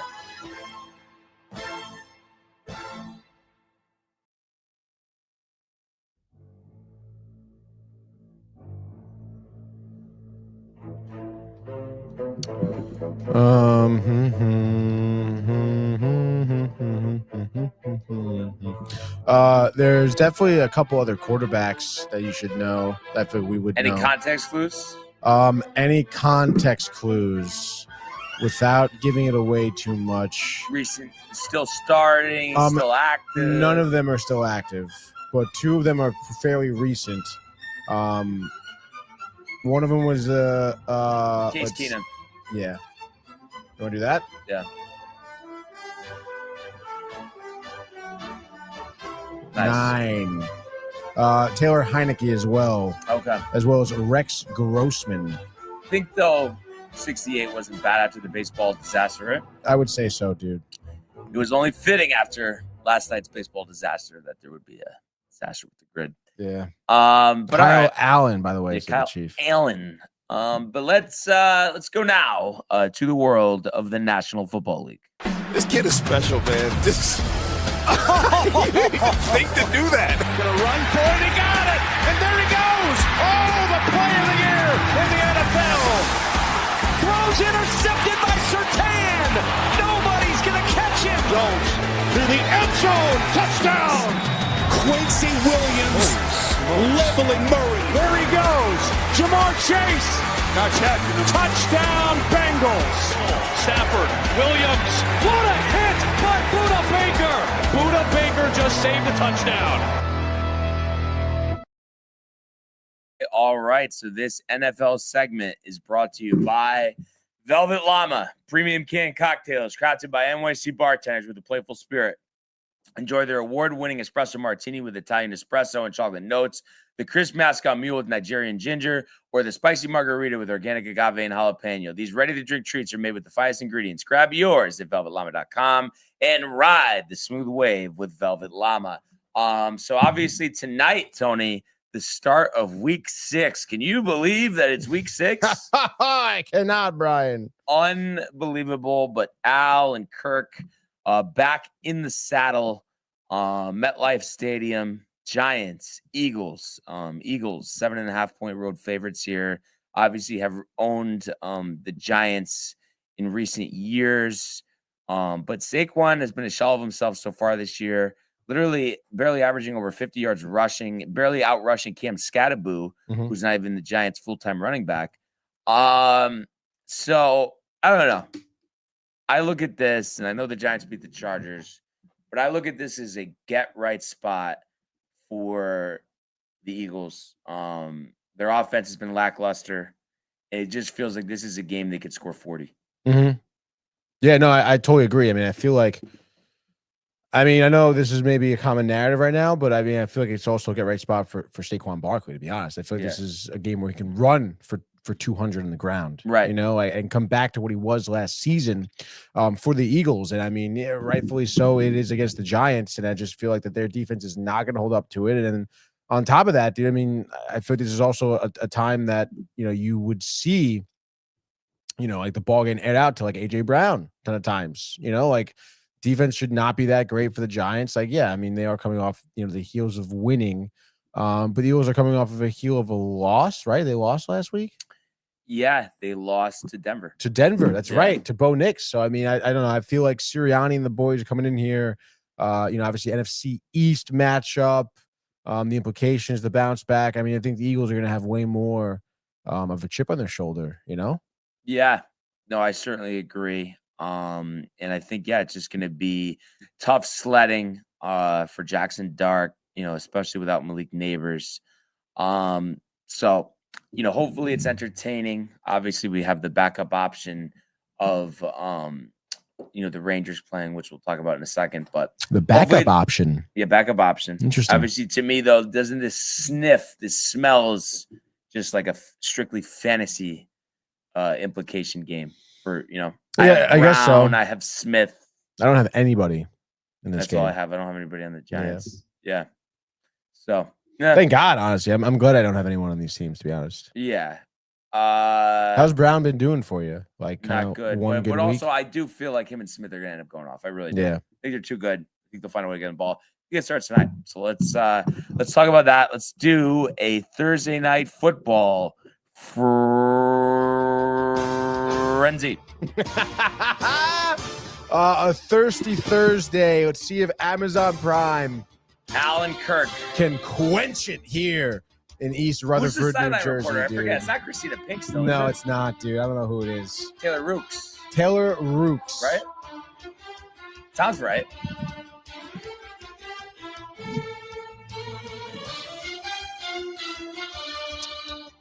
Thursday night football. She appears on it. So there we go. You're not gonna set the stage, Tony, or you want me to? Or no, let's go, dude. What are you doing? Rutherford, dude. I'm stoked. I wonder what I'm gonna be having for dinner. I don't know yet, dude. Made some bratwurst this week. Pretty sick. Oktoberfest. You know what is also sick? The Giants and the Eagles rivalry at 8:15 p.m. We kind of laid it down. Barkley, 83 carries, 3 touchdowns, rushing for 267 this year. Kind of wild. Eagles off of the loss, make an example out of the lowly 1-4 Giants.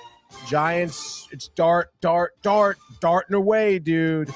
Total is 40.5. I mentioned the Eagles spread -7.5. Are we covering over under? What do you got, dude? Kitchen sink game. Eagles are gonna blow out the Giants. Maybe Dable gets fired. John Mara, standalone, home game. Doesn't like the embarrassment, Tony. But I really think it's that bad. I think this game is 41-9. So give me the Eagles in the over. What about you? I mean, listen, you said it, kitchen sink, chalk it all up. I'll say maybe 35-10. Eagles over. Michaels not at all entertained. Just like that, your Thursday night football frenzy. So like I said, hopefully some good fantasy stuff. Rangers, they got to do their job, which speaking of which, for the first time in quite some time, we could go to the world of the National Hockey League. Speed, here he comes. McDavid shoots, top shelf, he scores! Captain with the overtime winner!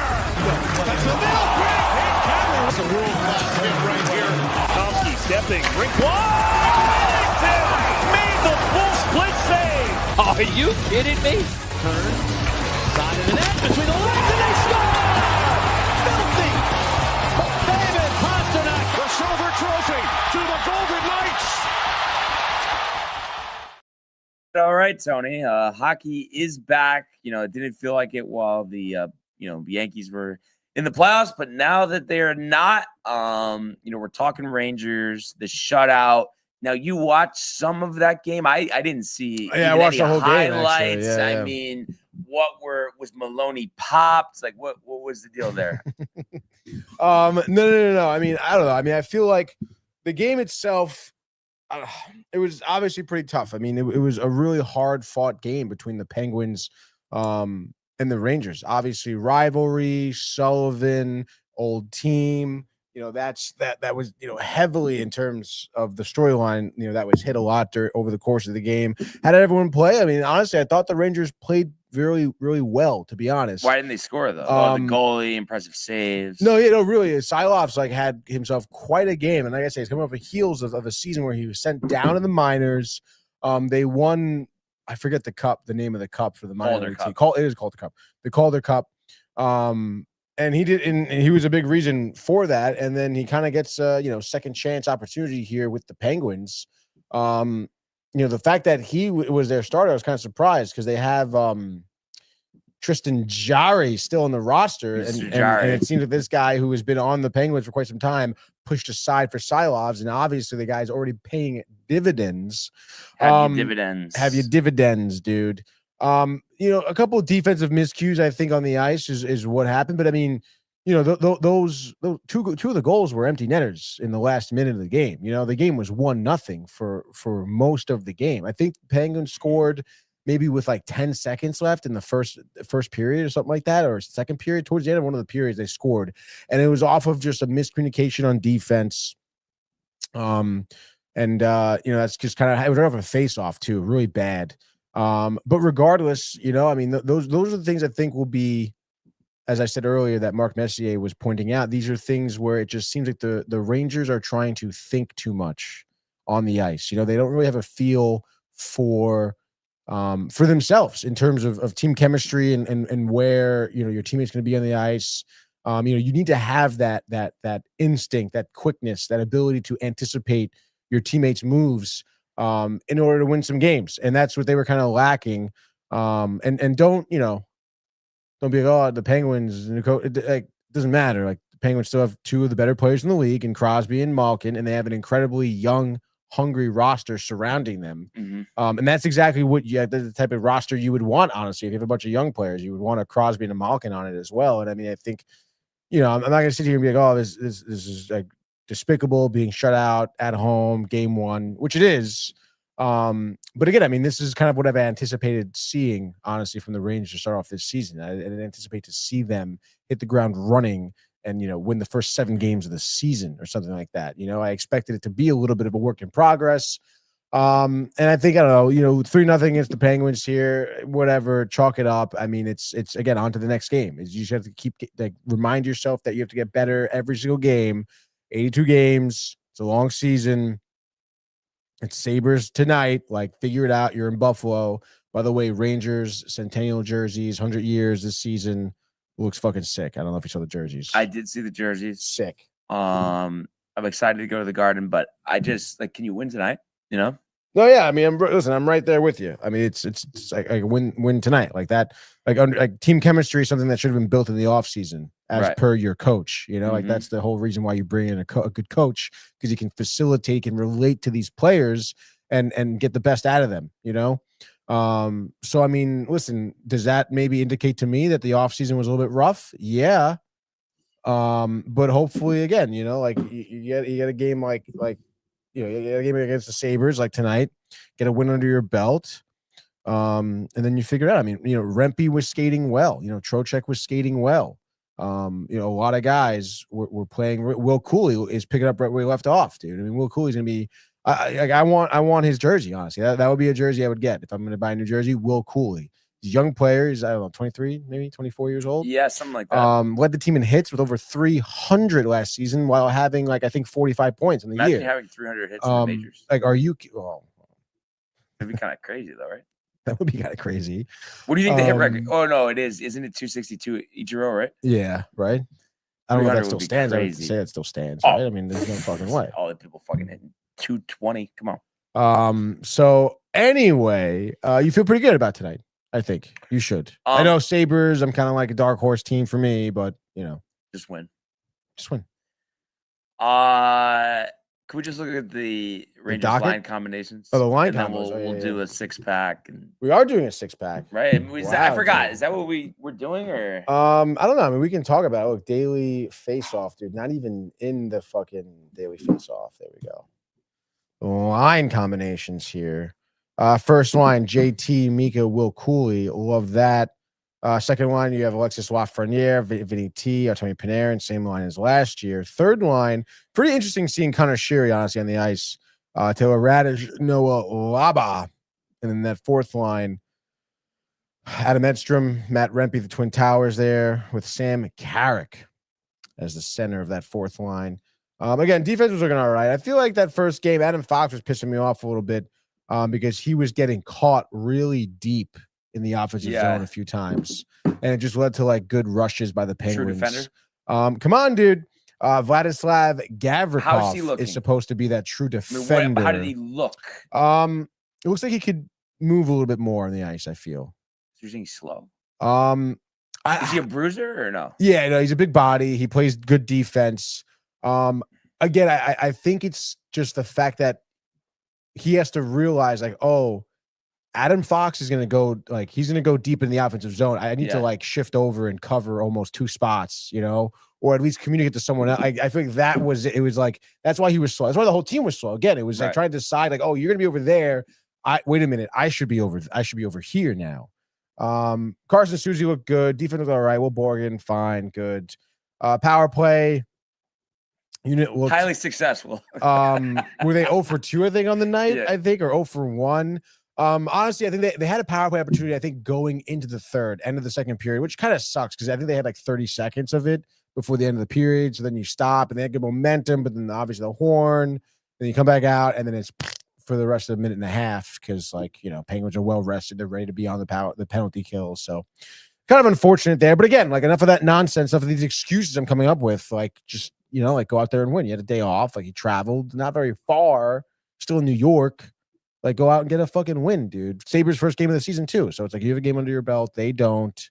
Like, let's go. Do it for New York, too, because there's a lot of discussion at the Yankee game last night. I guess the Buffalo Bills had openly, like on their Twitter or whatever, rooted for the Toronto Blue Jays over the Yankees, even though Buffalo is in New York. Get the proximity, but it's the state. It's the USA. It's not fucking Canada. The anthem was booed again. I know it's hockey. This is Canada. But all I'm saying is win the game. No, yeah, they do win the game. Win the game.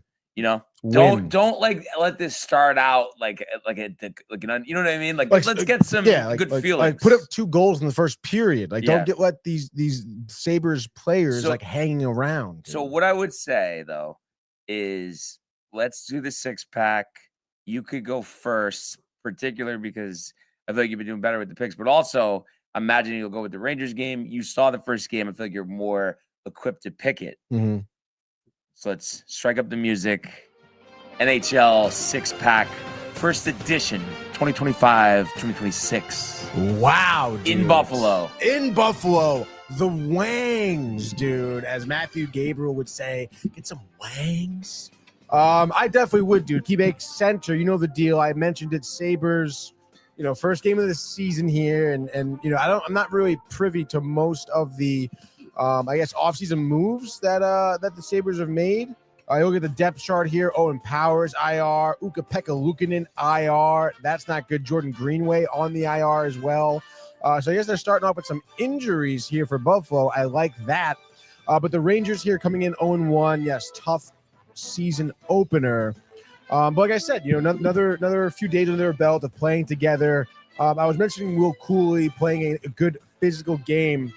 I'm going to rely on him a little bit to jumpstart this offense. First line, too, so let's fucking go. Will Cooley, JT Miller, Will Cooley for the first goal of the game, opening up the scoring within the first 5 minutes, Brian. Rangers go up 1-0, and then you're going to get significant contributions from your bottom 6 players, Sam Carrick, Matt Rempe. I know everyone's hard on Rempe. The dude's gained weight, bigger, still skates pretty well. The forecheck has been heavy in that first game.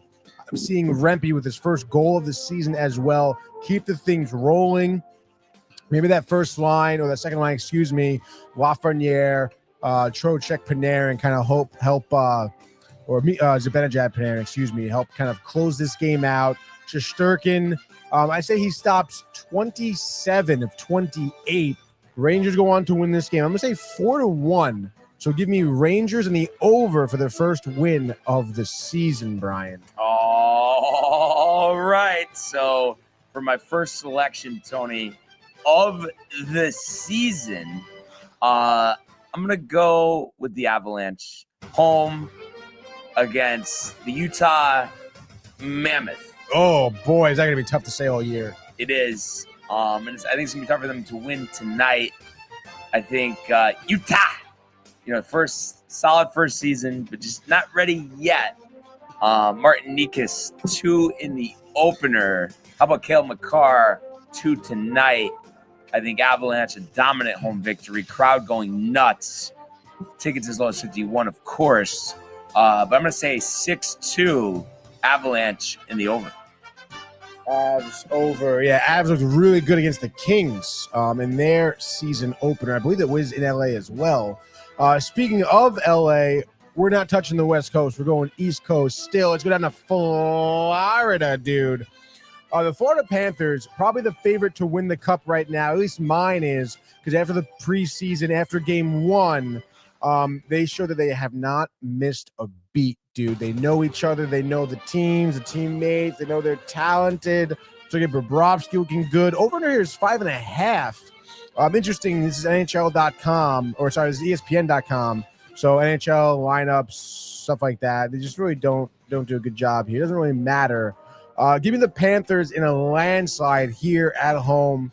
Flyers get shut out for Bobrovsky's first of the season. AJ Greer had a nice fight in Chicago, actually. Give me a goal for him. And then I say Panthers just rout them 3-0. Panthers under. Bang.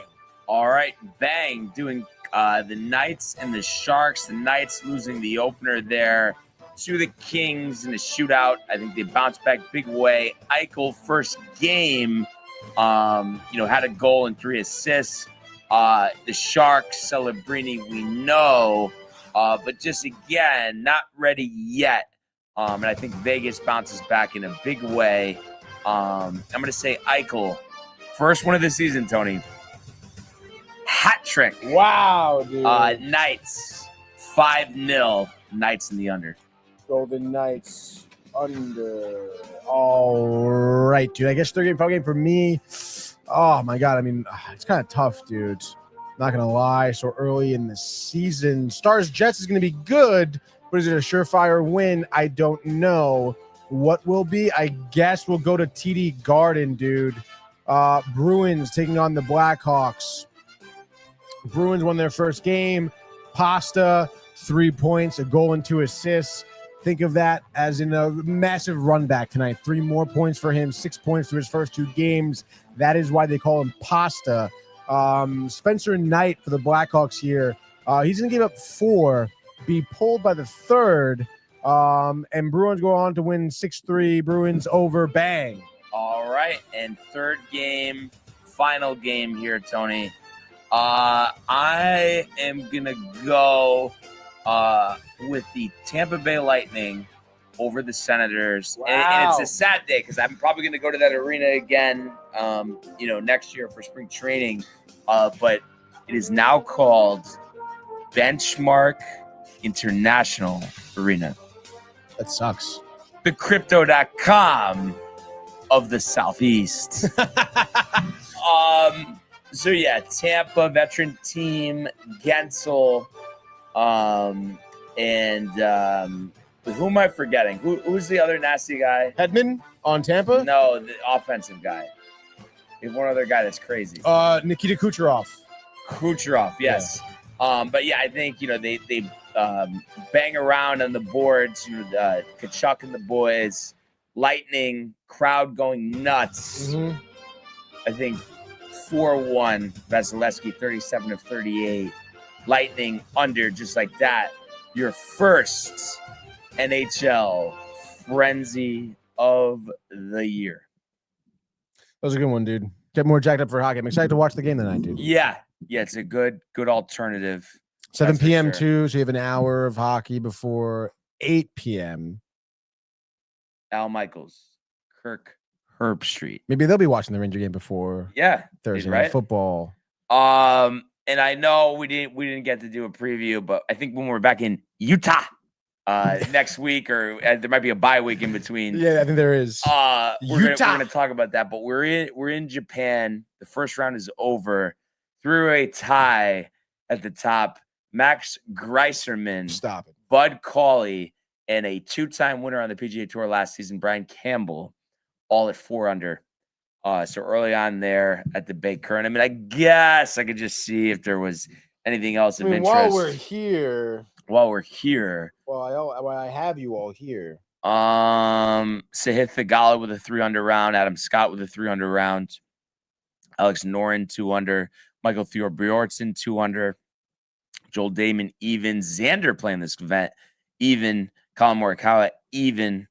Wyndham Clark +2, Mac Meisner +2, Keith Mitchell +4, Aldrich Potgieter +6, and Danny Walker bringing up the rear at +9, and then even Istatune, home country here +7. So, early on at the Bay Current, but the fall PGA Tour season, like I said, I really am. I'm dead serious though. Like probably, especially this is like overnight tea times being in Japan, but I definitely am going to watch the Utah.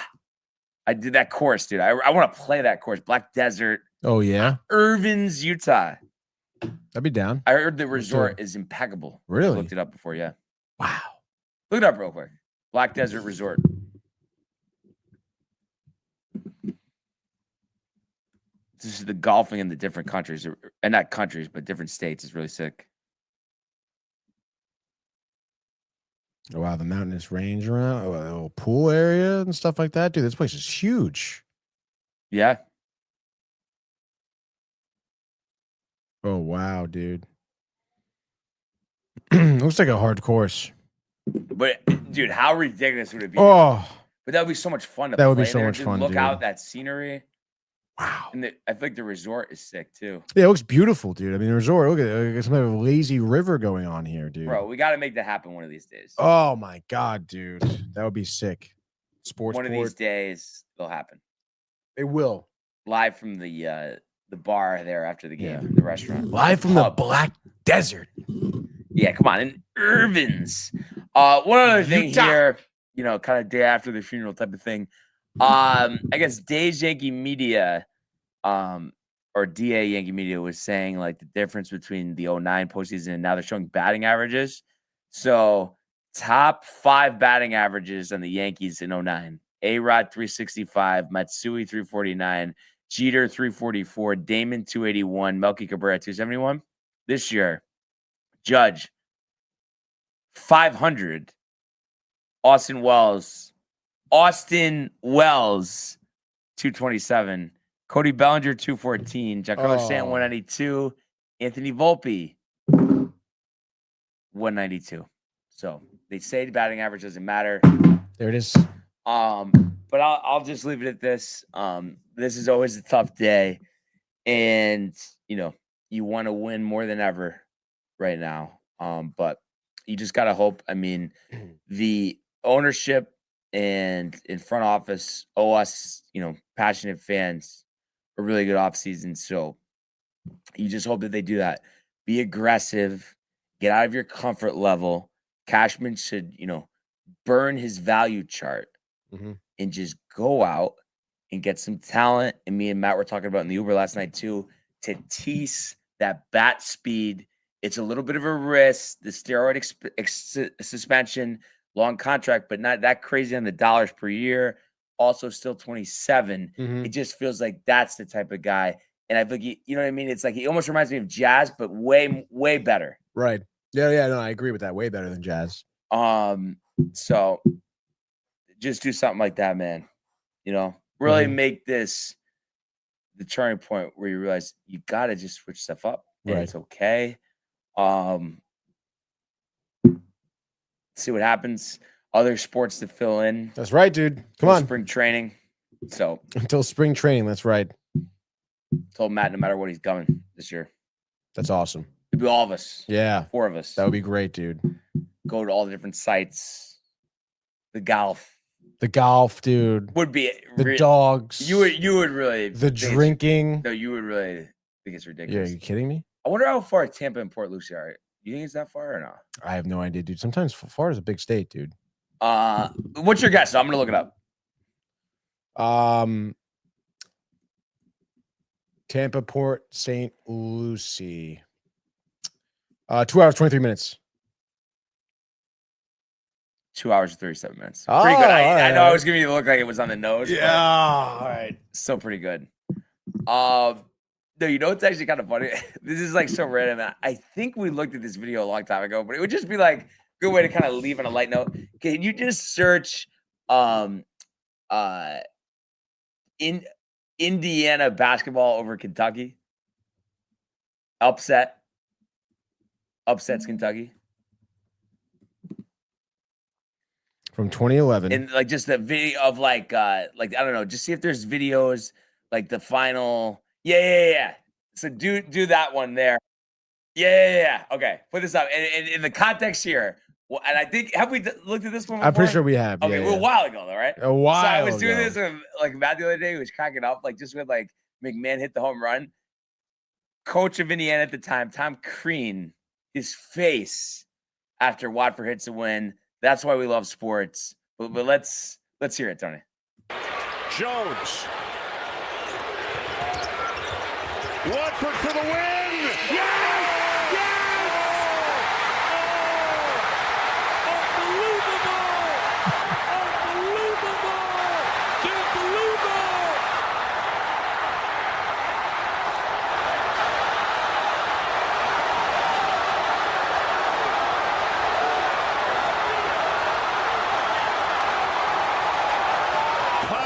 Expiring.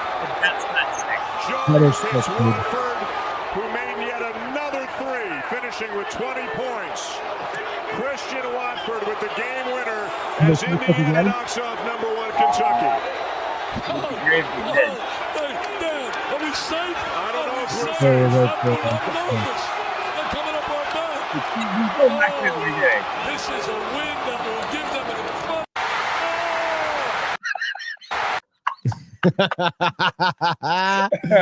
Because that was Kentucky at the height, Calipari, all the McDonald's All-Americans, and Indiana unranked taking out #1. I'm actually glad college basketball is about to be back. I didn't realize it's actually part of the preseason, but I'm actually going on Monday on Boston College at Mohegan. Oh my God, no way, dude. Yeah. That's fucking sick. Definitely pumped for that. That's fucking awesome, dude. And I really have to say, I really do like college basketball. Like, I don't watch like a ton of games in the regular season, but like the postseason and the tournament. Yeah. But college basketball is sick, bro. It's the environment, the passion, bro. I do like that. I wonder how it's going to be at Mohegan, if it's going to be packed or not. Yeah, no, it is. They had given away free tickets, but I guess it was too late, so we just had to buy them. But they're only like $60. Like, it's not like it's that crazy. You get a first level, like, That's sick though, dude. Yeah, no, so it's gonna be a good time. Definitely looking forward to that. But yeah, those are the sports moments you love. You just, you just wish though, and you hope that you're gonna get something like that for your team. And On that note, yeah, I mean the Rangers. I mean, come on, dude. No. But I'm saying because it's more been you necessarily than me. Is there? No, in all seriousness though, is there any possible way, any alternate universe? I don't know where that run ends, but that they could make some type of run this year. Honestly, The Rangers? just any semblance. Yeah, I mean, there's always a chance. You know, when you have one of the best American-born coaches ever to hit the league, when you have Igor Shesterkin, when you have good players in the roster, yeah, there's always going to be a chance. Like they're built up for that. It's going to be a rocky road, though. Yeah. But at least we'll feel good if there's a take chance. the Sabres asset. Exactly. One game at a time. There's a chance, dude. Yeah. Boy, obviously it's still not the same thing as like the Yankees for me. Or actually, no. But you've always said though, right? You want the Rangers championship over the Mets? I think, have I said that? Yeah, I feel like I have said that, and I feel like I do feel like that right now. Yeah. So at least like, wow, like it would be like the best of, even though it's not close, but the best consolation prize I could have. And for you, it would be Tom Crean, Indiana over Kentucky. Yeah. Basically, I'll make that same face. Okay. Yeah. So that's really where we're at. But I feel like, pretty good show today. Another big one, coming up tomorrow with the NFL, previewing all of that. But that's right. Yeah, thanks for everybody who tuned in. Really good conversation today. And we encourage you all to continue to comment, like, and subscribe. All of the archives in the YouTube page, Tony, Michael, Renee, and Jay in costume, the merch at downtimetv.com. Want everybody to enjoy the day, enjoy the games. Let's go Rangers! And we will see you mañana. Hey guys, Tony here from Downtime TV checking in. I want to thank all our fans out there who's been liking, subscribing, sharing our content. You guys are the best. You guys are our bloodline. You make us love what we do. Thanks again.